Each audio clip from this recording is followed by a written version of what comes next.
আসসালামু আলাইকুম রহমতুল্লাহি ওবরাকাতুহু। আলহামদুলিল্লাহ ওসসালাতু ওয়াসসালামু আলা নবিয়াল্লাহ। সম্মানিত দর্শক শ্রোতা ভাই বোন, আমি মারুফ বিল্লাহ বাইজিদ আপনাদের সম্মুখে হাজির হয়েছি আজ অত্যন্ত একটি গুরুত্বপূর্ণ বিষয় নিয়ে।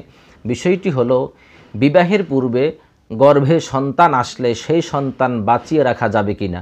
অর্থাৎ যে সমস্ত বোনদের গর্ভে বিবাহের পূর্বে সন্তান এসেছে, অর্থাৎ অবৈধ মেলামেশার কারণে, অবৈধ মেলামেশা যেটাকে বলা হয় বিবাহের পূর্বে কোনো নারী অথবা পুরুষ যদি তারা মিলন হয়, অর্থাৎ তারা স্বামী স্ত্রীর মতন মেলামেশা করে, এই জাতীয় কাজকে অবৈধ সম্পর্ক বা অবৈধ মেলামেশা বলে থাকে।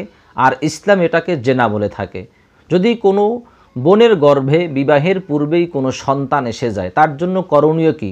সে কি সেই সন্তান বাঁচিয়ে রাখতে পারবে কিনা, অথবা এই সন্তান সে কীভাবে লালন পালন করবে? মূলত ইসলাম কাউকে অধিকার দেয় নাই যে বিবাহের পূর্বে সে নারী হোক অথবা পুরুষ হোক অবৈধ মেলামেশা করা। স্বামী স্ত্রী যেই রকম মেলামেশা করে থাকেন, ঠিক অনুরূপভাবে বিবাহের পূর্বেও অধিকাংশ নারী এবং পুরুষ মেলামেশা করে থাকেন। এটা সম্পূর্ণ হারাম এবং ইসলামে এর শাস্তি হলো, জেনার শাস্তি হলো প্রকাশ্যে 100 বেত্রাঘাত করা। আর যদি ব্যভিচার করে থাকে, অর্থাৎ বিবাহিত নারী পুরুষ মেলামেশা করে থাকেন, স্বামী স্ত্রী মিলন করে থাকে, যেরকম ঠিক অনুরূপভাবে মেলামেশা করে থাকে, তাকে রজম পাথর নিক্ষেপ করে হত্যা করে দেওয়া। এটা হলো ইসলামী আইন। যেহেতু বাংলাদেশে ইসলামী হুকুমত প্রতিষ্ঠিত নেই, সেই হিসাবে এর আইনও বাস্তবায়ন নেই। তবে এটি হারাম, এটি অবশ্যই গুনাহের কাজ। তবে যদি মেলামেশার পরে কোনো মেয়ের গর্ভে সন্তান এসে যায়, তার জন্য করণীয় কি? এ সম্পর্কে ফোকাহাগণ দুটি অভিমত পেশ করেছেন। প্রথম অভিমত হলো, যদি কোন নারীর গর্ভে বিবাহের পূর্বে সন্তান এসে যায়, তাহলে সে ওই সন্তানকে সে হত্যা করতে পারবে না। যেহেতু সে অন্যায় করেছে, কিন্তু তার গর্ভে যে সন্তান এসেছে তার কোনো অপরাধ নেই, তার কোনো দোষ নেই, কারণ সে তো নিজের ইচ্ছে আসতে পারে নাই। তারা অবৈধ মেলামেশা করার কারণে, তাদের অবৈধ সম্পর্কের কারণে তারা অন্যায় করেছে, অপরাধ করেছে, এজন্য তাদের গর্ভে সন্তান এসেছে। এখন কথা হলো, যদি যার সাথে মেলামেশা হয়েছে, যেই পুরুষের সঙ্গে তার অবৈধ সম্পর্ক হয়েছে, অবৈধ মেলামেশা হয়েছে, যদি ওই পুরুষের সাথে তার বিবাহ হয়ে থাকে, তাহলে সে তো গুনাহগার হবে অবশ্যই। এবং ওই সন্তান অবৈধ, এটা লোক সম্মুখে প্রকাশ করা যাবে না। কারণ যদি আপনারা এই কথাটি লোক সম্মুখে প্রকাশ করেন যে আপনাদের সন্তান বিবাহের পূর্বে গর্ভে এসেছে, তাহলে ওই সন্তানের জন্য সমাজে অন্যতম একটি বোঝা হয়ে যাবে এবং সমাজের মানুষ বিভিন্ন কথা তাকে শোনাবে।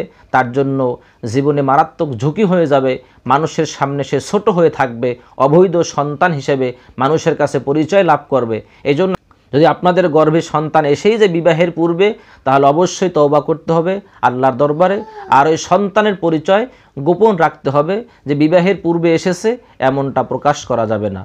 আর ফোকাহাগণ দ্বিতীয় অভিমত পেশ করেছেন, যদি যেই পুরুষের সংস্পর্শে আপনার গর্ভে সন্তান এসেছে, যদি সেই পুরুষের সঙ্গে আপনার বিবাহ না হয়, তাহলে অন্য পুরুষের সঙ্গে বিবাহ হলে আপনাকে অবশ্যই ওই সন্তান প্রসব হওয়ার আগ পর্যন্ত আপনি ওই স্বামীর সাথে কোনো মেলামেশা করতে পারবেন না। অর্থাৎ আপনার গর্ভে যে সন্তান রয়েছে, ওই সন্তানের যে জন্মদাতা পিতা রয়েছেন, যার সম্পর্কের মাধ্যমে, যার সংস্পর্শের মাধ্যমে আপনার গর্ভে সন্তান এসেছে, ওই সংস্পর্শের যে পুরুষ রয়েছে তার পিতা হলো ওই পুরুষ। সুতরাং ওই পুরুষের অধিকার রয়েছে সন্তানের উপরে। ওই সন্তান প্রসব হওয়ার পরে, আপনাকে পবিত্রতা অর্জন হওয়ার পরে তারপরে আপনি অন্য স্বামী গ্রহণ করতে পারবেন, তার পূর্বে আপনি অন্য স্বামী গ্রহণ করতে পারবেন না। তবে যদি আপনার সাথে যার সাথে সম্পর্ক ছিল সেই পুরুষের সঙ্গে আপনার বিবাহ হয়ে থাকে, তাহলে তার সাথে আপনার মেলামেশায় কোনো অসুবিধা নেই। তবে সন্তানকে হত্যা করা যাবে না, সন্তান নষ্ট করা যাবে না। যেহেতু আপনি পাপ করেছেন, এই পাপের প্রায়শ্চিত্ত আপনাকে ভোগ করতে হবে। তবে সবচেয়ে উত্তম কথা হলো যে 6 মাসের নিচে কোনো সন্তান ভূমিষ্ঠ হতে পারে না। ফোকাহাগণের মতে হলো যে সর্বনিম্ন হলো 6 মাস, এর নিচে কোনো সন্তান দুনিয়া আসতে পারে না। যদিও দুনিয়ায় এসে থাকে, তাহলে সেটি অবৈধ সন্তান হবে। আর ওই অবৈধ সন্তানের কোনো দোষ নেই, সমস্ত দোষ হলো ওই নারী এবং ওই পুরুষের।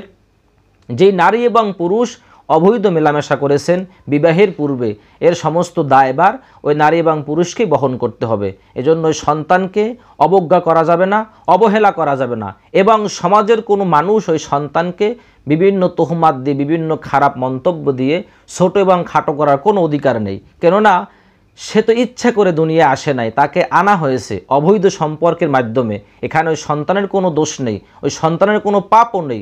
এজন্য যে তাকে সমাজে হেয় প্রতিপন্ন করা হবে এমনটাও নয়। এদিকে অবশ্যই সকলের খেয়াল রাখতে হবে, যেহেতু একটি বিবাহ বন্ধনের মাধ্যমে হালালভাবে সন্তান দুনিয়া আসাটা এটা সকলেই কামনা করে। যদি আপনার সন্তান অবৈধ হয়ে থাকে, আপনি কোন পরিচয় ওকে বড় করবেন, ওর পিতার কি পরিচয় দিবেন, এদিক বিবেচনা করে অবশ্যই আপনারা এ জাতীয় কাজ থেকে, এ জাতীয় অপকর্ম থেকে নিজেদেরকে বিরত রাখার চেষ্টা করবেন।